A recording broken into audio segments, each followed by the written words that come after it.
Really excited about this opportunity this week to be back at home and to play against Liberty University. Off to a pretty good start this week. We had a slight adjustment on the front end of the week. Our arrival time from Gardner-Webb was 5 a.m., so we opted to change our schedule a little bit on Sunday. So we did meet and watch the film and begin our preparation, but we did not go out to the practice field Sunday night like we usually do. So the Monday's a day off here, so Tuesday was our first day of practice this week. And I thought the guys came out with a lot of focus, a lot of energy, a lot of enthusiasm. So I was very encouraged by that. We're certainly in a tight spot right here, sitting here at 1 and 2, somewhat licking our wounds, but very much excited about another opportunity here to compete Saturday night at home against Liberty. This time I'll take any questions here from the media. Danny, you suggested earlier in the week that maybe the terminology changes a little bit for the Spiders based on the system you ran there and here. How much does it change? Are you talking specifically for Saturday night? Correct. Yeah. For your quarterback, for your center, for whoever else might have to. Yeah, I think what I was referencing a little earlier in the week was the reality that we know a lot about their personnel. It's kind of interesting to watch the opponent and to be able to sit there and call everybody out by name instead of by jersey number. It's really a unique situation and experience. And that could be a plus for us. It should be somewhat of an advantage for us to know their personnel. They know a lot more about our philosophies and our systems and our communication. The reality is there's a lot of communication that occurs out there on the field. And whether it's hand signals, verbal commands from the quarterback, there's a lot of different things that I think are pretty much common knowledge to some of the guys on the current Liberty staff that worked with me when I was there. So we're cognizant of that. We don't want to overreact to it. But there are some things that you do during the course of the game that you would not want to be communicating to your opponent as you're getting ready to do it. So it's like so many other things. You got to kind of weigh the pluses and minuses and change the things that you think are most significant or most obvious. So some of our game day procedures will be a little bit different. In particular, Coach Streeter will be back down on the field here this week. We've kind of messed around with that here a little bit of late. I'm actually not going to wear a headset in this football game. With both coordinators down on the field, I'm going to be a little more just with them, walking and talking and communicating instead of being confined by the headset and what have you. I think it gives me a better chance to see more, communicate better, be more engaging with my football team. Coach, you obviously when you get between the white lines, it's going to be like any other football game. That's how you approach it. But what's it like for you personally to face a team who you were so emotionally invested in, heart and soul in this program for a while? It's probably a question that I'm going to have to answer Saturday night. And obviously, answering that question in victory or defeat, will somewhat maybe change how I do respond. But at this stage of the game, we're still very much in a mode that is 100% consistent with what we do in terms of our preparation. So to say this is just another game, in a lot of ways it really is. I kind of had some similar communication a year ago when we opened up at Virginia. And I was asked the question about what's it going to be like to play against your nephew.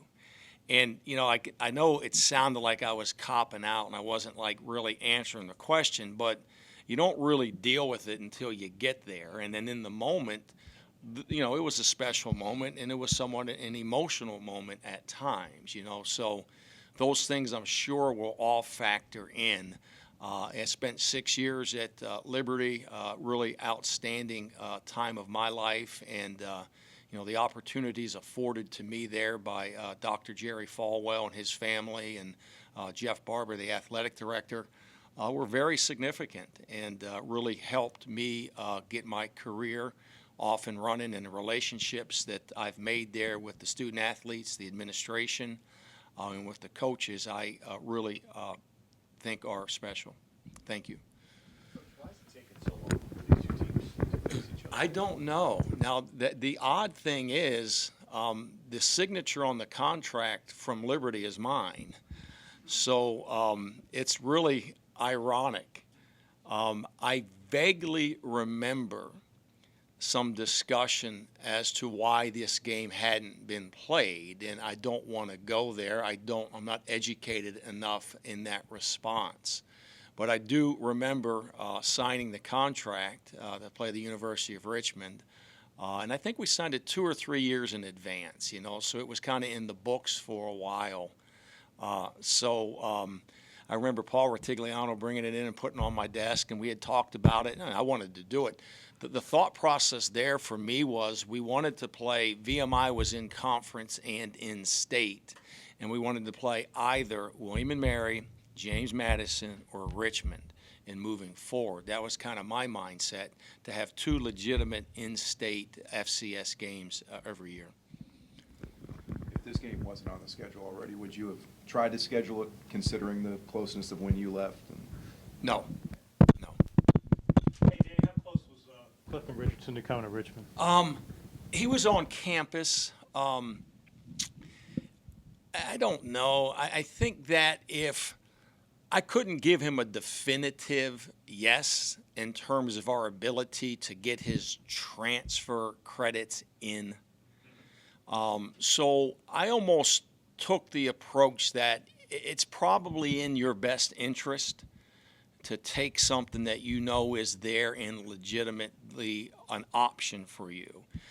Did I know it was Liberty at that time? Pretty much, but I mean, it still could have been other things, that were out there. So I think when he felt most pressed to have to make a decision, I couldn't offer him a definitive response. But, with Mike Rocco here and Mike Strauss here and the relationship that they had with him up at UVA, there was certainly an interest on his part. And, he's certainly off to a really good start there at Liberty. Coach, first time you've lost back-to-back games since you've been at Richmond. How do you make it so this doesn't become a snowball effect with all the emotions of this week, too? Yeah, well, it's the challenge, I think, that we're faced with. I think, being at home is very important here, very significant. We lose 2 road games each by 2 points. I mean, now you don't wish that upon your worst enemy. It's tough to be in those settings, in those situations.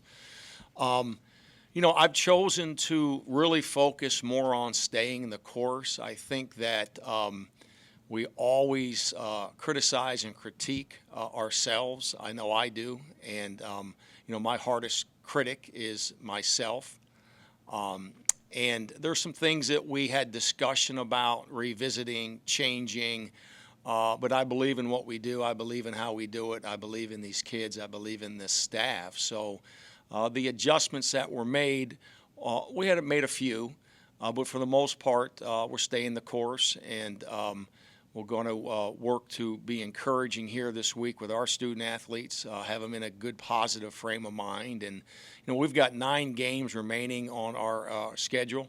Every game's a winnable game, and each one of those games really does come down to, specific plays within that game. And no different here than this game. This game will come down to, a couple of plays that will determine the outcome.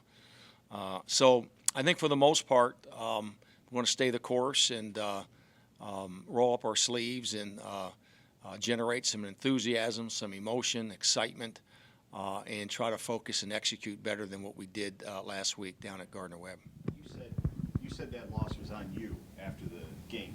Anything personally that you're going to do different this week? Well, the only thing that I had offered here was the game day. I'm taking my headsets off. I'm going to be a little more interactive with the student athlete, a little less focused on the communication. And with Street down on the sideline, the 2 people I communicate with the most during the game are Coach Trott, Coach Streeter, and then Dave Legg, who handles the special teams. So those communications with Bob and Street on the field can be done very easily face to face, and that's usually what I do with Bob. But I don't think, my response post game to John, I think was just real specific to the responsibility that I think I have as the head football coach. And in times of hardship, I have to take responsibility. I haven't dropped a pass or missed a tackle in years, but I'm still responsible for the team's execution and their energy level. What happens so often is what we'd like to think that we say the right things and offer the correct amount of importance and significance each week to the different items that are necessary to be successful. I think in various weeks you get a more active listening group than from week to week. And my fear last week, in hindsight, was they weren't listening to me as intently as they probably needed to. Any other questions? Coach, can you think back to Winston Craig's play, and how do you reward or recognize something like that when defensive lineman goes 45 yards to tackle somebody from behind? He almost got the ball out. Well, I rewarded him by putting him on a kickoff team. How's that for a reward? Very impressive. He's kind of put himself in some really good spots here this year as a young player. I'm going to reference a player at Liberty, Francis Ba, who we brought in from Germany. He's a German citizen. And Francis has had a really good career there. And every now and then I see Winston walking down the hall, and I almost say, Ba. I almost throw Ba's name out there because they just resemble, and their talent level's similar. They're a similar type of player. But I think Winston has a real bright future, and his play count will continue to increase for us. Will Ben Edwards play this week? Yeah, Ben will play. And, I think that, it's kind of overstating the obvious, but, Ben would have been a significant factor in the last two games. Stephen Barnett played a phenomenal game down there at Gardner-Webb. And made some big plays at NC State also. But, having been out there, could have really been a difference in the outcome. What really sticks out to you about their defense, looking at them on film, what they've been able to do the last 8 or 9 games? Well, I think the most significant thing right now is I think Coach Wimberly is putting an awful lot of trust and faith in those two corners. Those two corners are really good players, Akins and Fogg. And they're putting them out there, and they're saying, you guys go out there and cover the wide receivers, and we're going to do some things inside here with our front seven and with our safeties low. And I've been real impressed. Again, in knowing their personnel, there's some really interest in terms of seeing how kids have developed and grown and matured and improved.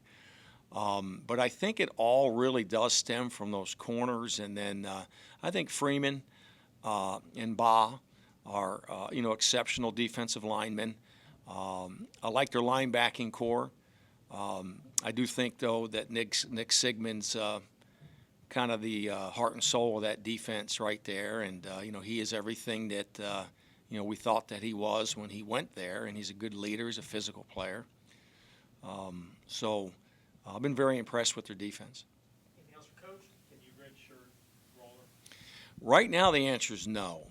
Now, we're looking into some options and so potential waiver possibilities, but the letter of the law would say no, he's not a candidate. Play too much this season? It's more so the fact that he was in his fifth year that dictates that. Yeah, you can't get a medical redshirt or hardship unless you actually missed 2 seasons or you had injury during 2 seasons. So, we're doing a little research, because again, a lot of this is prior to my arrival. We're doing a little research to get the exact timelines and see what type of a case could be made. But on the surface, it would be a no.